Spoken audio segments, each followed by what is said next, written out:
Welcome back to another episode of Out of the Blank podcast. Andrew, it's been a long kind of setup for this discussion. I think we've communicated probably like over the past year and a half or 2 years or so. I'm glad to have you on to discuss some of the JFK files and also some of your interest into the JFK assassination in general. And obviously, by your background, you're part of the JFK Assassination Chokeholds, where I just had Paul Blow's episode come out today when we were recording this. So it's going to be a great discussion. Andrew, do you mind introducing yourself to everyone out there listening?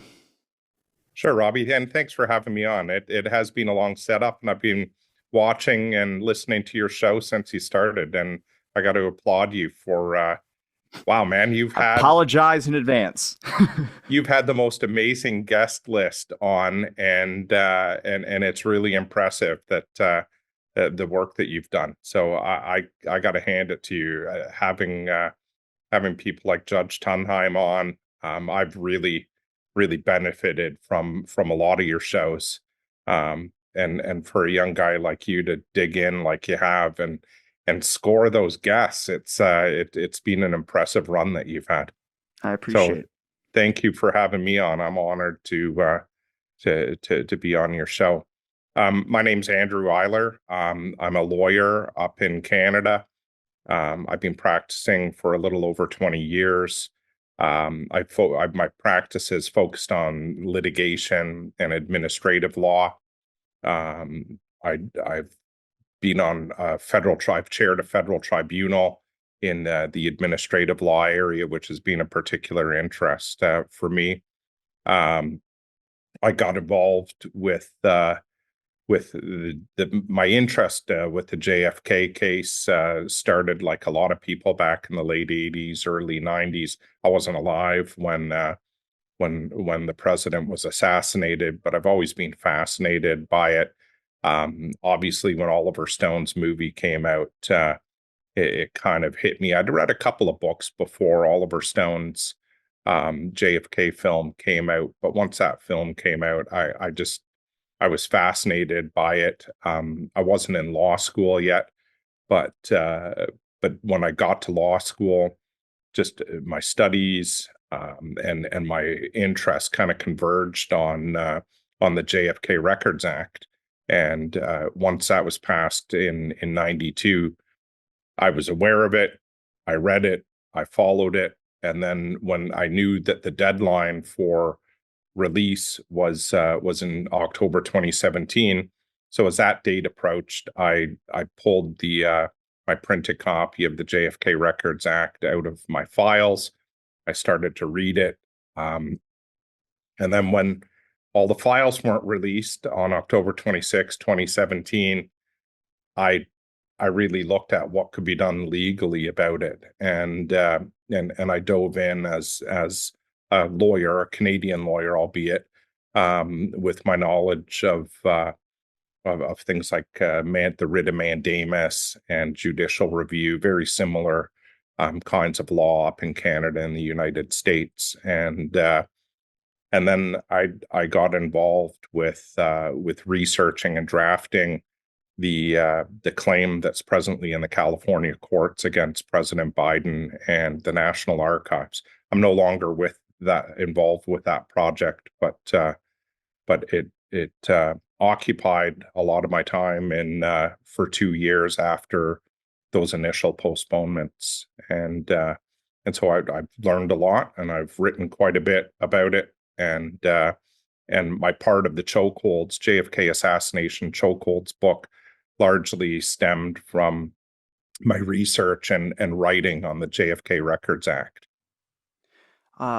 I've had Larry Schnapp on here to talk about a lot of the Mary Ferell lawsuit against Biden for the release of these records, but what legal, I guess, basis do we have to try and get these files back? Because largely from what I've studied of Cold War history and history in general, I'm not too fond of the government.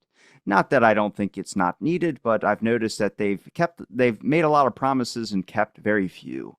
So when it comes to the release of files, I mean, the deadline hit and we're way past it now. And it seems like they don't really have to give us files in general, which I think a lot of people initially probably had that belief.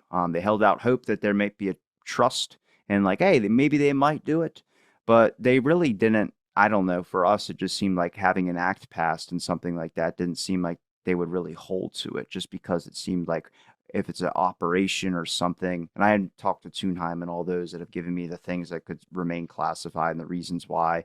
But there's just, they've all said that they don't see why this would still be classified. So, what legal basis do we have as American citizens, and what can actually be done in pursuit of trying to get the government to agree on their deal that they originally agreed to, which is releasing these files?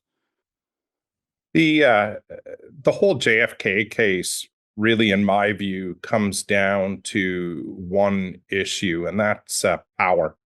Really, this is from the date of the assassination to the investigations, and the alleged cover up, to the release of the files, or even the withholding of files, from the very beginning. Um, each and every step has seemed to boil down to the issue of power, and it's a case of power versus legitimacy. It's a case of power resting in certain entities and not the people, which I think the U.S. Constitution and Declaration of Independence make it quite clear. The power in the United States is supposed to rest with the people. And that's what the JFK Records Act ultimately comes down to. It's trying to return the people's information to the people, take the power away from agencies and the executive branch that have really illegitimately kept really critical information from the American people. And it it's offensive. It should be even more offensive to the American people that illegitimate power is keeping these records secret over 60 years after the assassination of a president. And back in 1992, when they passed the JFK Records Act, the whole purpose of the act was to fully disclose the history around the assassination of President Kennedy, and to have a process, an enforceable, accountable process where the American people could learn from themselves the truth about the assassination. And they made the ultimate deadline for release October 26, 2017. They put very strict criteria that the government would have to prove to a very high standard, in order to withhold these files. And what we've seen is a complete breakdown of that law, on the part of the agencies, and unfortunately on the part of the executive branch under two presidents at least. But really, the dereliction under the act goes back almost from the day that the Assassination Records Review Board wound up. There's been a failure to have periodic review in accordance with the act. We can dive into some of the details of the act, but really, Robbie, it comes down to the naked exercise of power on the part of unelected agencies, and that's being backed up by the executive branch. Could I ask what your thoughts are, just from kind of an outside looking at it, like the American system a little bit here? But when we talk about the need for transparency and trust in our government, over here in America, a lot of my generation now, and it seems like everybody that's kind of just paying attention to any media or anything, kind of has a not distorted view, but a mistrust of what their government institutions are. This is not like this back in Kennedy's time during the Cold War, where people accepted the government narrative. And it's good to have that skepticism, 100%. But also, it can't be totally 100% skepticism. You need to have some trust in those institutions, and they haven't really done anything for us to trust them. And one example is the JFK Act. I mean, if you're asking a government agency, you make a deal with them and they don't agree to it based on the words like national security, or something that has to be remain classified because it's an intelligence issue, it becomes a problem, because what we need from them right now is transparency. When you talk about power, there's bigger political implications in the terms of I feel like every presidential election that's going to happen now, we're going to see someone toss out that they're going to release the JFK files as a tool just to get people to vote for them and never truly agree or fulfill that promise that they might have to the American people. We saw that with Trump, whether your opinions on Trump, whatever you want to say, but we saw that with Biden as well too.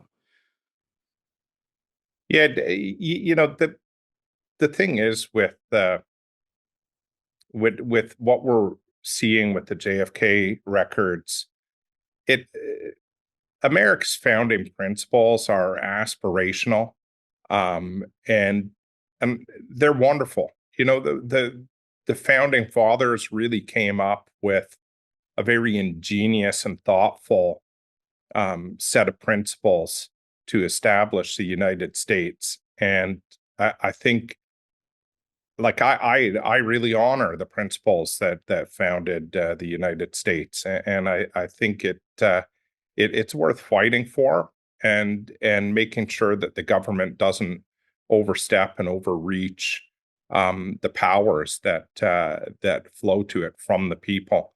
And so, I for me, it makes sense that there's an active community trying to seek transparency with these records, and the JFK Records Act is actually a pretty marvelous statute, and it came out of the outrage of the public after the film JFK.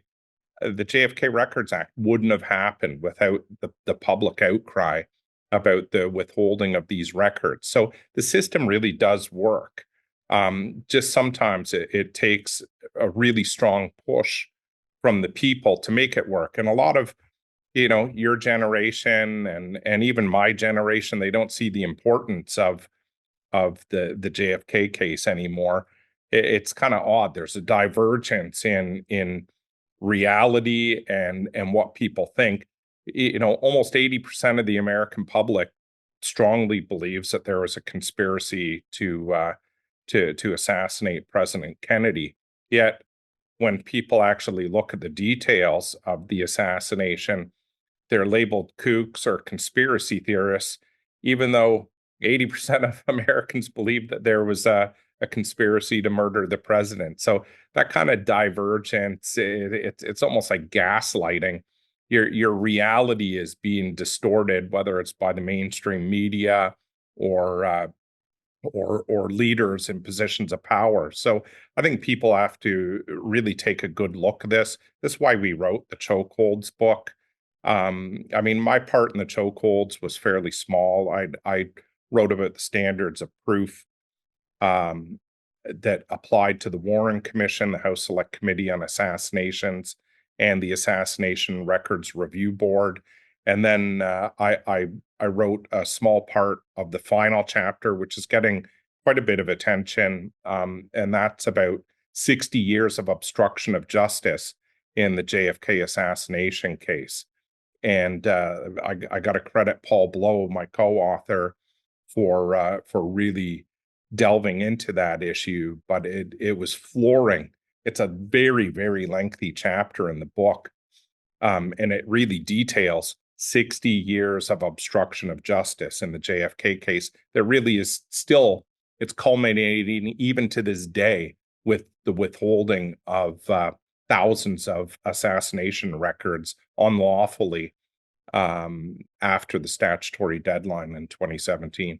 You mentioned the first example about the Warren Commission, the ARRB, and the HSCA standards of proof. Could you maybe explain a little bit about what that is? Because I'd like to hear about the 60 years of obfuscation of the JFK Act. I'm guessing, I wonder if some of that would be like, investigations that were happening, like Garrison, and you had NBC and coordinated news outlets attacking them. I don't know if that would entail as obfuscation, but I would call that, yeah, you're definitely covering up something of somebody at least looking for truth. Yeah, well, the standards of proof from a legal standpoint are pretty interesting, and what I wrote in the introduction of the book kind of set up the rest of the chapters, and each of the authors, Jim DiEugenio, Matt Crumpton, Paul Blow really grabbed hold of the whole concept of standards of proof. So what I found in my research, which I hadn't read before, and it was pretty interesting, is that the Warren Commission, which was the first investigation into the assassination, really when they set themselves up, President Johnson, by executive order, established the Warren Commission. But what he didn't do is he didn't require that commission to make its conclusions or base its findings on any standard of proof. And the Warren Commission itself was comprised of all lawyers, from the Chief Justice Earl Warren down to the most junior member of the Warren Commission. They were all seasoned lawyers. And so standards of proof it's the most basic concept in law, that if you have any kind of fact-finding process, that you should decide, okay, well, what standard of proof are we going to hold ourselves to? The lowest level is balance of probability or preponderance of evidence. That's usually described as like you got to decide your findings 50% plus one. So you have to just be a little more than half certain that that your findings are based on Coin toss. credible evidence. Yeah. Well, a coin toss, it's a little more than a coin toss, but like 51% usually will do. I don't know. I like those odds. Yeah, well, that's why in criminal cases, you don't use that kind of low standard. That's applicable in civil cases where, the stakes aren't going to jail or being executed via capital punishment, right? So when the stakes are really high, the courts and the judicial system usually elevates those standards to what's the standard of beyond a reasonable doubt. Okay. But what happened when the Warren Commission established itself? It talked about standards of proof in its initial introduction to their report. When they were establishing themselves, they considered standards of proof, but then they decided, yeah, we're not going to hold ourselves to any standards of proof. And not only that, they also said, we're not going to apply the standards of evidence even. So they allowed hearsay. They allowed not cross. They didn't require cross-examination of witnesses. And so the process really degenerated. And as a result, go ahead. Could hearsay be allowed if they would have went to more witnesses that had a different set of viewpoints? Because obviously with the Warren Commission, a lot of the witnesses had seen almost similar things. When you compare to the number of witnesses that were left out, they saw something completely different. There's a larger number of witnesses that saw something different than the ones that the Warren Commission used. Howard Brennan should have never been allowed up for the Warren Commission, and the HSCA wouldn't have even interviewed Howard Brennan because he was just not. He was a liar.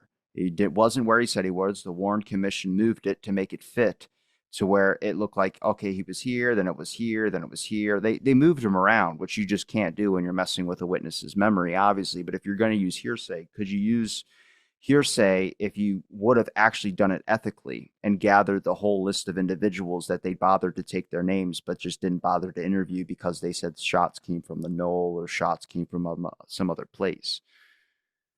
Yeah, you're raising really excellent points that kind of diverge into another area that there was a deficiency of the Warren Commission. Not so much hearsay, but the exclusion of witnesses and the absence of a defense, right? And what would have possibly happened, or it would be more likely to have happened if Oswald had even though he was dead, had a defense counsel or someone acting on behalf of the accused. They would have had a chance to bring all of those witnesses, or challenge the admissibility of the government's witnesses, like a Howard Brennan, um, challenge some of the government's expert witnesses. But since Oswald never had someone really acting on his behalf, the Warren Commission did appoint someone to act as kind of an advocate, but that person's role was extremely limited. And since none of the hearings were public, no one really knows the full extent of the job that the person appointed to kind of represent Oswald. But there was no case that was brought forward on Oswald's behalf that really could possibly challenge the government's railroad to finding that Oswald acted alone at the Warren Commission, because there were no standards of proof. Really, they could decide arbitrarily on any issue however they wanted, because they weren't holding themselves to any standard. And the same thing applied to the House Select Committee on Assassinations. They also talked about standards of proof, but then effectively they just said, yeah, but we're a congressional committee, so we're not going to hold ourselves to a standard of proof either. And as a result of both of those investigations, the public was never satisfied. And that's the whole point of having standards of proof that the public need, especially in criminal cases, even more especially in cases where there's something of national importance, like a criminal act has occurred. I don't think it gets any more serious than the assassination of a president. And to not have any standard of proof in formal official investigations of the assassination of a president means that you really, any decisions or findings or conclusions that come out of those investigations can be arbitrary. And I think that's what the public instinctively saw when the Warren Commission came out. They said there's something that's not sitting right, and it's because they never held themselves to a standard of proof that would satisfy the public's need for a level of certainty and legitimacy in those processes. Now, when you're having a government investigate itself, obviously that's kind of like a conflict. I mean, kind of a conflict of interest, I guess you could say, to keep a better word for it. But obviously, this is a problem when you're trying to have a committee or an investigation into a serious event or a tragic event for many, and you're having a government do the investigation, but also looking into its secret intelligence divisions. And I don't know what the parameters would be if you're investigating intelligence agencies. Obviously, the CIA can lie in court. We know that with Richard Helms. He's purposely admitted to that that's something that they can do, directors can do, apparently. But that's obfuscating truth. Obviously, it's not. I don't believe that there's some grand conspiracy or cabal of evil elites or anything like that. What I do believe is that a lot of people were in positions where obviously you could care more about your pension than you could doing an accurate job. And I think with a lot of things, like even with, if we take Earl Warren, I mean, he didn't let the other members of the committee see autopsy photographs because he deemed it too inappropriate. He didn't let people interview Jackie Kennedy. He did that privately because he deemed that inappropriate. Now, I know that's more specific examples than maybe you might focus into, but obviously these are giant conflicts that anybody looking at from just outside eyes of an average citizen looking in would be like, that went on in a government investigation and nobody bothered to mention or say anything different. Of that doesn't seem like anything that would normally happen if we had maybe a committee of just average citizens doing the research. Yeah, I mean, the fact that President Johnson appointed Alan Dulles to the Warren Commission is probably the most poignant example of why oftentimes these commissions are problematic. Gerald Ford's participation and kind of being the inside source for FBI. He was almost an FBI liaison to the Warren Commission. I did a report and moved the back wound up 6 inches. So good for him. Yeah, you got to wonder why he did that. But so there's each of the Warren commissioners um, really is an interesting story unto themselves. And in the first chapter of Chokeholds, I got to admit it's sometimes a difficult chapter to get through. But Paul Blow wrote an amazing first chapter to Chokeholds that it sets the rest of the book up by looking at all of the investigation insiders, from presidents to the Warren commissioners to members of the House Select Committee, Dallas police investigators, senior FBI leadership, from top to bottom of actual insiders who investigated the assassination. They never believed their own lone nut findings. And they're on the record. A lot of them are on the record saying, I never believed that Oswald acted alone. I never believed in the magic bullet theory. I never believed in key pieces of evidence that led to the Warren Commission finding that Oswald acted alone. And when you think about that, the guys who made the decision and investigated the assassination never believed that Oswald was the lone assassin. And the first chapter of Chokeholds, I've never seen it put down in such a stark format. I think there's over 90 assassination insiders that didn't believe their own story, including multiple Warren commissioners. And like I said, it sets up the rest of the book that really shows like 10 unescapable arguments that the Warren Commission just didn't get it right. And when it comes to the House Select Committee on Assassinations, That's a big one for me because I use their examples a lot when I do conversations, mostly because we examine the Warren Commission as like fact. When it's like another commission came later and proved a lot of what the Warren Commission had as being just trash. But a lot of the members on the House Select Committee don't have all stated that they didn't believe that there's been a real investigation into the assassination. So that's shocking and surprising, considering I think they revealed a good amount. But I'm curious what the obstruction of justice is on that one. yeah, I mean, the House Select Committee, they really did suppress critical evidence from Bethesda. And for years after the assassination, the doctors in Dallas who had their hands on President Kennedy when he arrived at Parkland Hospital, um, a vast majority found that there was a large exit wound on the back of President Kennedy's head. And the Warren Commission used the military autopsy done at Bethesda to discount those doctors, to question their credibility, to question the evidence that they put on the record with the Warren Commission and under oath.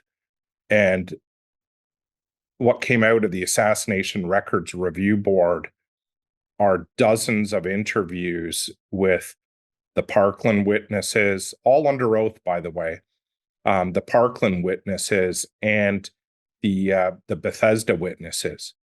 And I think the most offensive thing that we've learned about the House Select Committee on Assassinations is that that committee suppressed evidence that came out of Bethesda that actually supported the Parkland doctors' testimony that there was a large avulsive exit wound in the back of President Kennedy's head.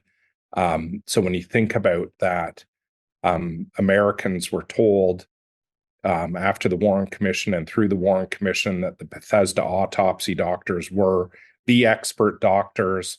They did a full forensic examination and they came up with completely opposite findings than what was reported out of Parkland Hospital in Dallas.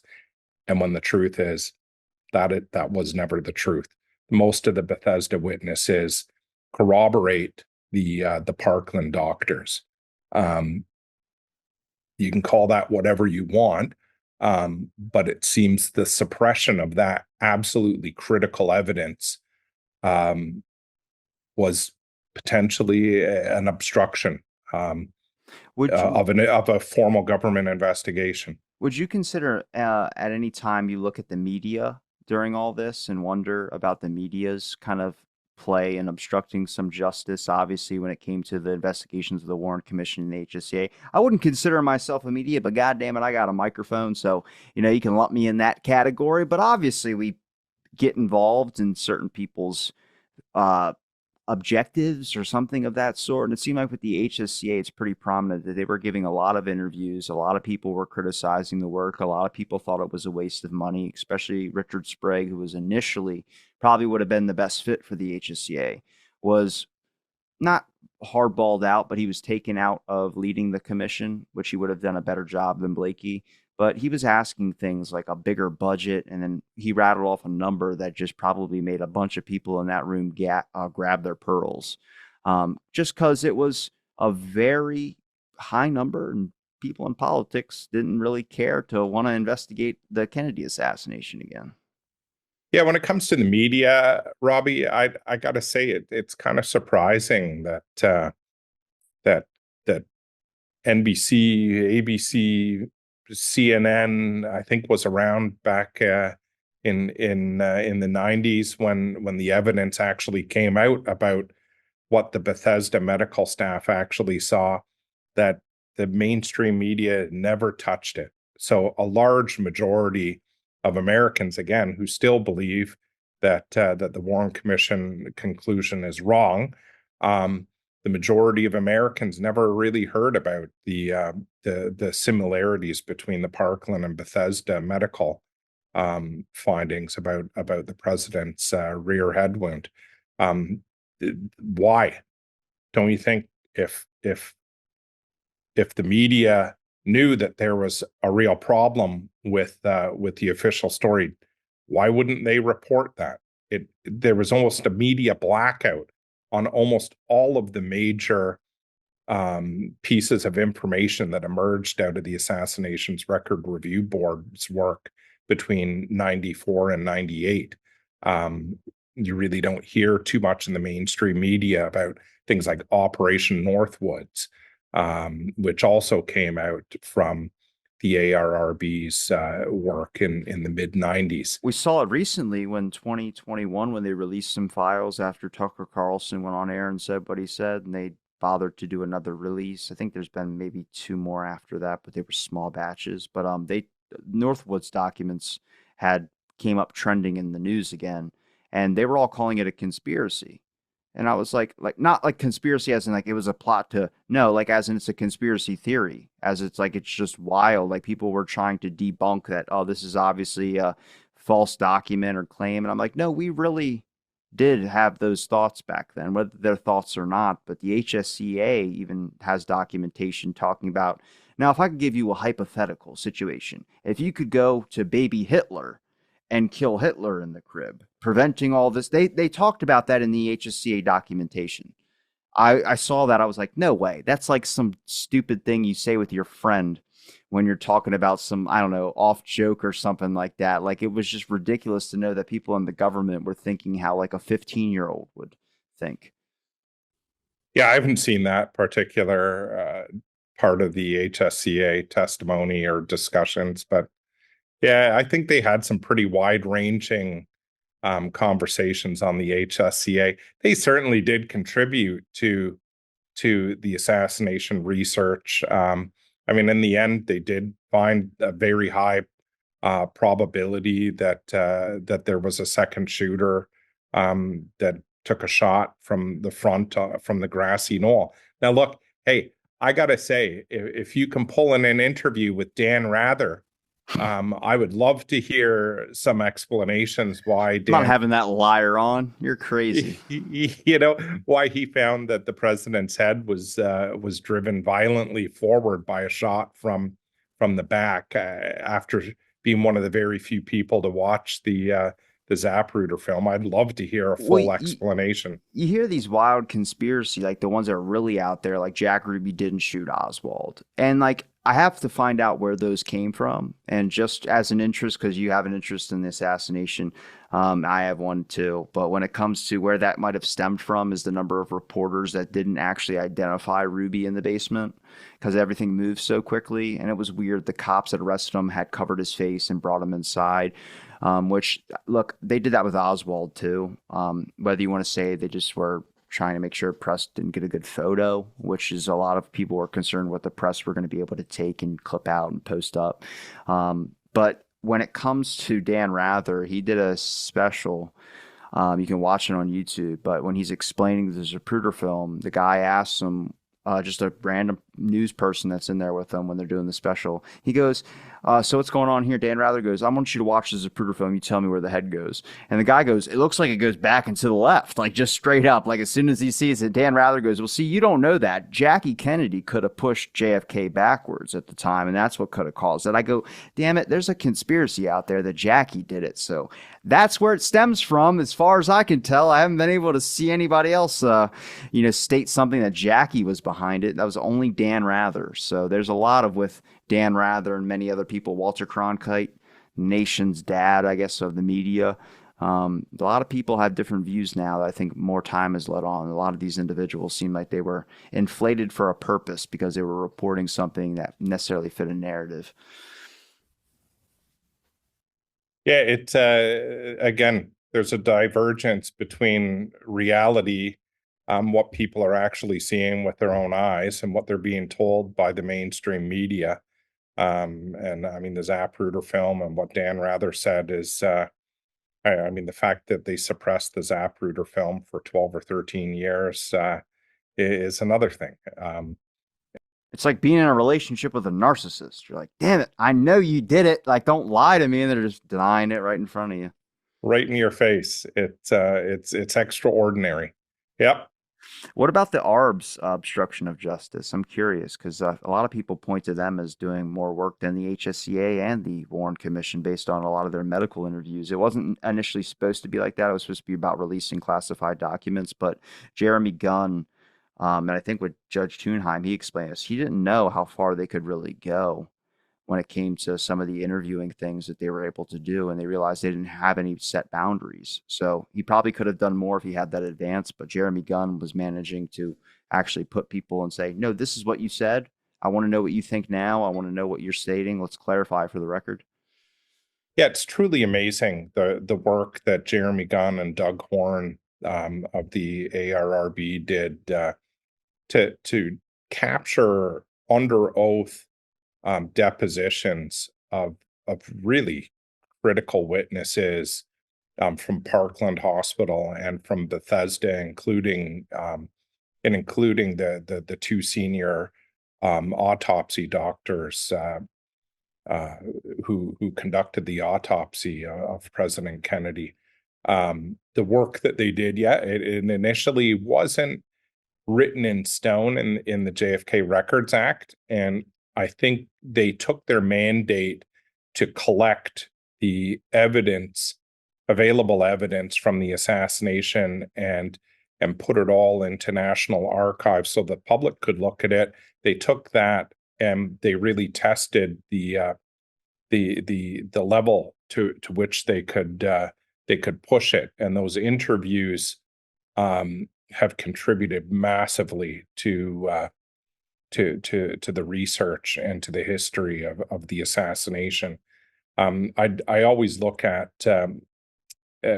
Jeremy Gunn and Doug Horn interviewed, I think, 5 of the Parkland doctors, and I just recently, I think I heard a tape of that interview. I've had the transcript and read the transcript for quite a few years, but you know, these were experienced trauma doctors, and to hear Dr. McClelland, Robert McClelland, talk about what he actually saw in respect to the cerebellum extruding and falling from the president's head wound, it it's shocking to hear like a medical expert who clearly knows what he's talking about, and be backed up by the chief of neurosurgery at Parkland and a professor of the chair of neurosurgery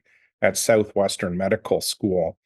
Both say they saw cerebellum extruding from the president's rear head wound. I mean, that just wouldn't happen if there wasn't a big head wound at the base of the president's skull.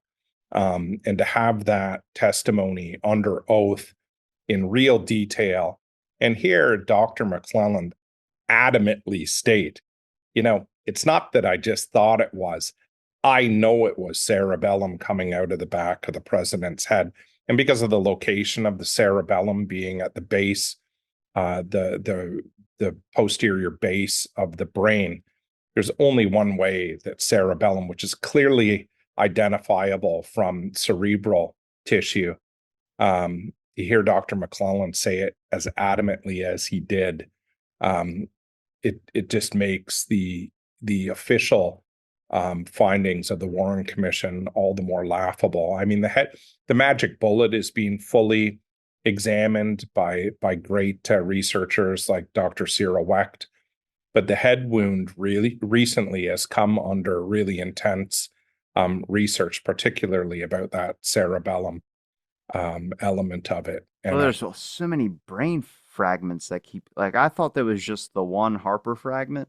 Dude, I've come across doing clips for YouTube. Walter Evans said that he was at around 7:30 p.m. He was out by the Texas School Book Depository and a citizen ran up with a piece of skull fragment.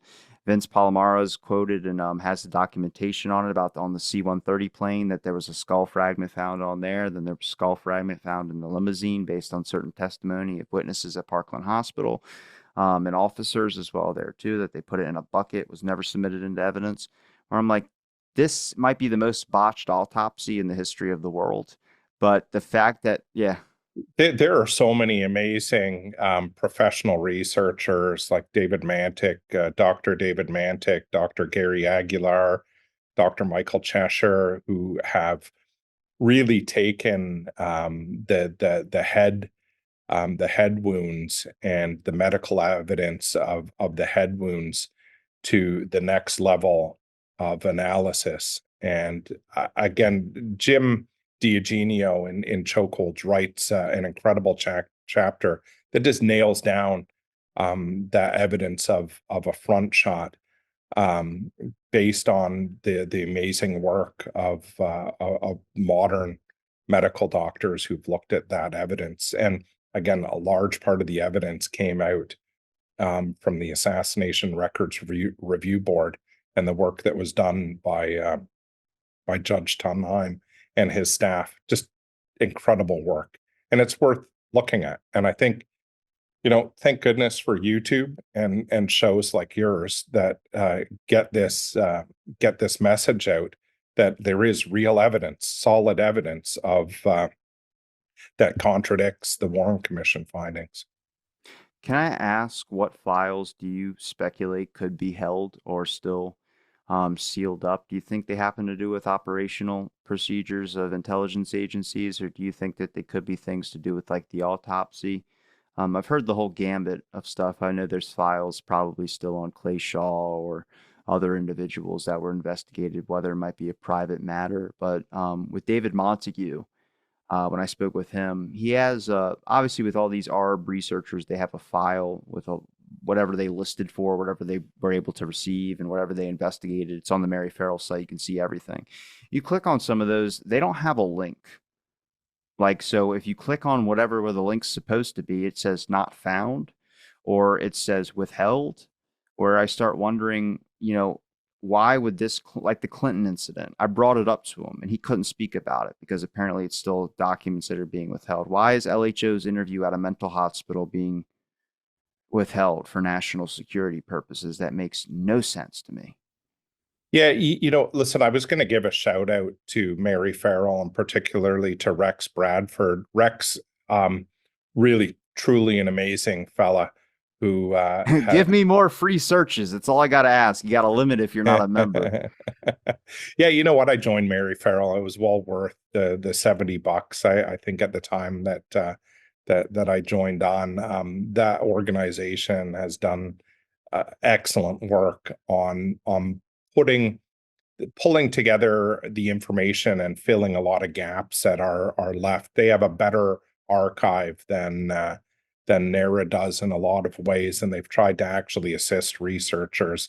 And Rex Bradford has provided some excellent detailed work in respect to the state of the records. I highly recommend people go to the Mary Ferell site, look at the specific places on their website that outline the state of the JFK records. It's interesting, it's informative, it's incredibly detailed, and I've gone on there and spoken to Rex about the details of where the records are, and he's been exceptionally helpful and very gracious, generous with his time and expertise. But when I dug in a couple of weeks ago, again, just to kind of refresh myself on, is there anything new?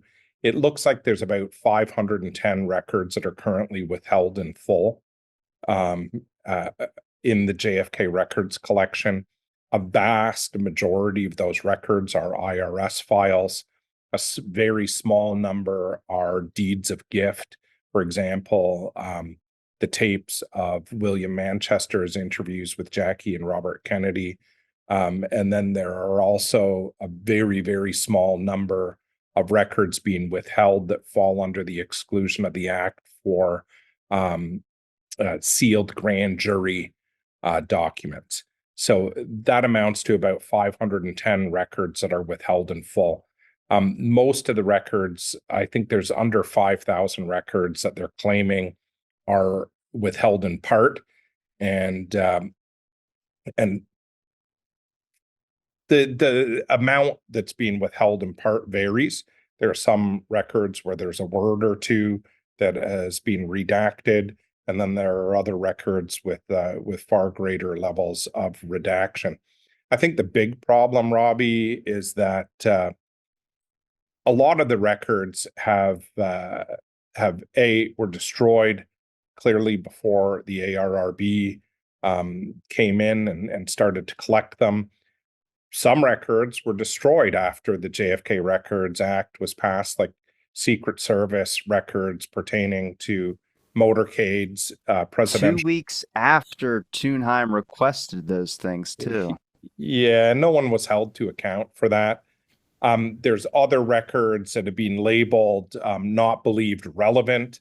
And the most well-known example of that are the files surrounding George Joanides that Jefferson Morley has been pursuing, diligently pursuing, and it's put together quite a credible case that these records are clearly assassination records and should be released, but they were found to be not believed relevant. I think Judge Tunheim, after his tenure at the ARRB ended, has I don't want to put words in his mouth, but I believe he's on the record as saying, had he known what he now knows, he probably would have included those Joanides records in. I think he said that on my show, so it's on the record. I do believe he did say it on your show. Yeah. And that's one of the reasons your interviews with Judge Tunheim, I think you've interviewed him twice. Those shows are gold for. I'm just hoping that, if anything, they bother, slipping something. Even with Blakey, when I interviewed him, I think he's a little bit, let's call it conversation. I prefer that. But when I was talking with him, he said some things I think a lot of people would be shocked about. And I think it's just, you have to examine this kind of from a lot of these people are involved in the government, and it's very hard to, shit where you eat. It's very hard to say something where, you could lose your job. And I don't expect any of them to ante up or speak the truth. A lot of people blame them for not doing so. They call them part of the conspiracy. But I mean, what do you do if you got kids, right? Or if you got family or if you got a life to make? It's not easy out here. So you kind of have to just hope that you get these little bits and pieces. Obviously, with the research communities and putting together. But through all this, what's your stance? I mean, do you think Oswald involvement? Do you think conspiracy? Do you think? I know it's a weird question to ask, but I have to know. Yeah, you know what? I've really focused on the legal elements of the Come different on. investigations, and look, my co-authors, Jim DiEugenio, Paul Blow, Matt Crumpton, Mark Adamczyk, they've all sunk their teeth deeper into the evidence than I have. I've heard some compelling arguments that I certainly am interested in seeing those more fully developed. Benjamin Cole has an interesting theory that Oswald was part of a Northwoods type of operation, and that it was like a faked assassination attempt that, unknowing to Oswald, was piggybacked by a full assassination operation. I find that kind of interesting, but it's speculation. There's certainly no documents that will support that, or hard evidence that will support that, but it does explain a lot of Oswald's behavior before, during, and after the assassination that no other theory in my mind quite encapsulates. So I mean, there's interesting stuff. It's all speculation. I'm into the legal end of things, Well, particularly when it what's your comes to the opinion? Come the on. assassination records. I think there's enough evidence out there at this point. And again, I hate to keep touting the chokeholds, but chokeholds, it shows specifically 8 elements that are really irrefutable. I mean, Oswald wasn't on the 6th floor. There's multiple witnesses that put him somewhere else or make it impossible for him to have been where the Warren Commission wanted him to be. There's more than enough that didn't even see him that day in the building where I'm like, did he even show up to fucking work? Like apparently that punch clock, the time clock was yeah, if you showed up or something like that, they clocked you for a full 8 hours. So they didn't have to do lunch breaks unless it was longer than an hour.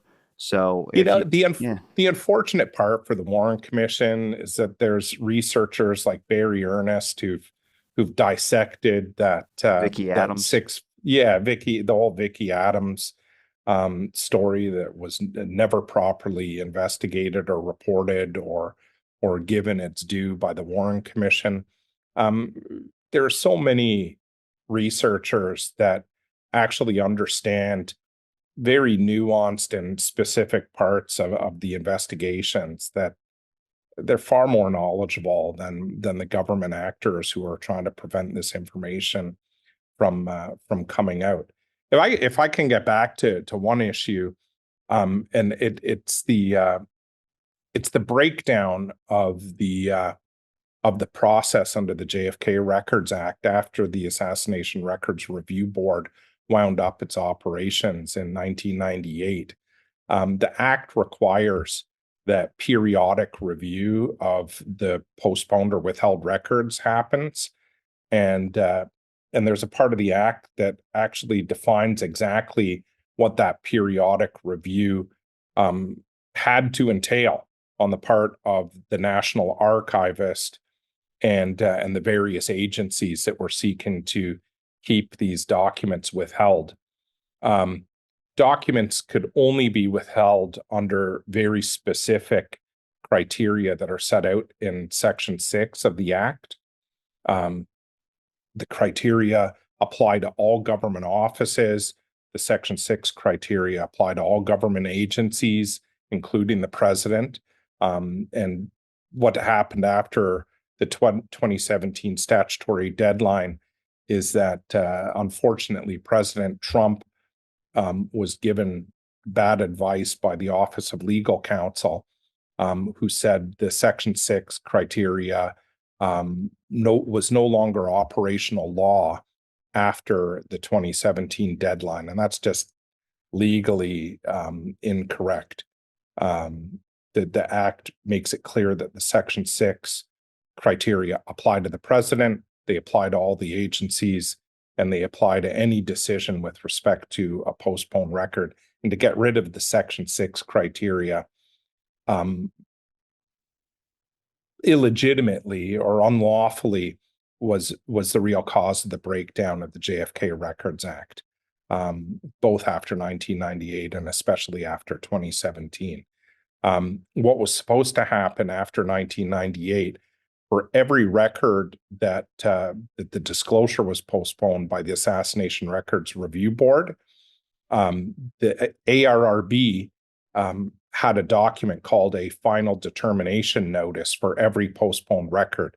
And in that final determination notice, the ARRB specifically put down the reasons for postponement under Section 6, but more importantly, they also made recommendations which amounted to final orders in terms of what should trigger the release of each postponed record. And oftentimes that triggering was at a specific date and time, or it was a triggering event like a secret agent passing away, or 100 years, a secret agent turning 100 years old, because by most chances, those secret agents would be dead. And so the ARRB made very specific orders in their final determination forms. And the periodic review that was supposed to be done by the National Archivist and the agencies, Section 5G1 of the Act specifically said that any periodic review is supposed to be consistent with the ARRB's final determination decisions, and that never happened. There was virtually no periodic review between 1998 and 2017. And they most certainly didn't follow the ARRB's orders to release the documents on these specified dates on these final determination notifications, which this is all demonstrable. And the tough part is that these final determination notifications, they're not really public. They're not assassination records that are secret or withheld. They kind of fall within the cracks, but they will show exactly what the ARRB ordered for each withheld record that's even still withheld to this day. A lot of these records should have been disclosed decades and decades ago. You know, the one example, I'm not sure if you're familiar with the name Reuben Efron, but he was a CIA employee who was tasked with reading Lee Harvey Oswald's mail before the assassination. So when Oswald went to the Soviet Union, Reuben Efron, CIA employee, intercepted Oswald's mail to and from people in the United States, opened the mail and read the mail. Well, Reuben Efron died in, I think, 1995 while the ARRB was operating. Maybe it was 93. And a whole bunch of files with regard to Reuben Efron were released after 2017. But what we'll see in these final determination notifications is that the ARRB probably said, we're going to withhold Reuben Efron's name based on section whatever 6(1)(a), but they should be released when Reuben Efron dies. Well, he died in the mid-1990s while the ARRB was still in operation. The periodic review process should have said, hey, Reuben Efron died in 1993. We're going to release all of the parts of the records that are being withheld in order to protect his identity, right? That should have happened. Those were final orders by the ARRB. So really, the next bit of research that I intend on doing is to take a look at all of these final determination forms to see, A, what did the ARRB say? I mean, we spent tens of millions of dollars with the ARRB going through this process. Their whole job was to release all of these records or give reasons why they shouldn't be released and release dates. But now we have the transparency plans by President Biden that are doing a redo with lower standards than what the ARRB applied. It's just ridiculous at this stage. So I'm interested in seeing this. This is one of my pet projects that I'm going to be doing over the next few months. I'm happy someone like you is focusing on the legal aspects of things because for a lot of us researchers, I think we're all more obsessed with the actual event aspect of things rather than just, I mean, we cheer from the sidelines, documentation gets released, but are you hopeful for some movement going when it comes to full release of records and actually continuing with what the act was supposed to do? Yeah, circling back around to the very beginning of our discussion, this is about power, right? It's about the naked exercise of power, and versus legitimate process, the law. Hey, I didn't pass the JFK Records Act. Congress and President Bush one passed the JFK Records Act. The act is a pretty definitive act. It's well written. It covers a lot, but it also requires a lot. The fact that we still have 5,000 records that are being withheld, many of them in violation of the specifics of the law, like congressional records. The president has no authority to withhold congressional records. The act says that in multiple places. The president only has authority over executive branch records. Yet there are probably dozens of congressional records from the Church and Pike and HSCA that are continuing to be withheld in part. That shouldn't happen. Congress has authority over its own records. And again, in Chapter 10 of Chokeholds, we discuss that. It's a clear violation of the law that the president has any control over Congress's records. And I'm just shocked that Congress hasn't conducted any oversight on the JFK Records Act since the ARRB wound up.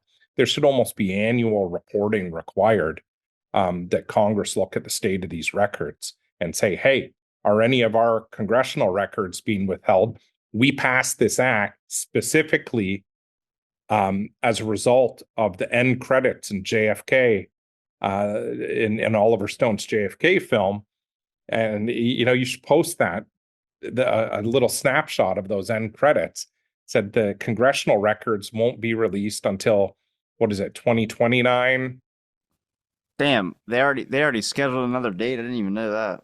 Yeah. And so Congress passed the act to release all of Congress's records and to force a process on the executive branch to release their records as well. I don't trust it. Would be 2029. We'll be like, all right, well, it didn't happen again. Thanks. But Andrew, you given me enough of your time, man. Is there a place where people can find the JFK Assassination Chokeholds book, and then any other links you'd like to promote if you have anything out there that you feel like people? Yeah, for sure. I appreciate that, Robbie. Yeah, we have a website for the book at jfkchokeholds.com, and as well we have a Twitter account that posts information and a lot of links to JFK records, especially, but excerpts from the book. And that Twitter account's at JFK Chokeholds. And if you want to check it out, the book's available on Amazon. There's a link on our website and on our Twitter account for the book. But Robbie, I really appreciate you having me on. It's been good talking to you, and man, keep it up. This is you have got a great show. I appreciate it, man. Thank you so much for listening to this episode of Out of the Blank. Stay tuned for our next episode.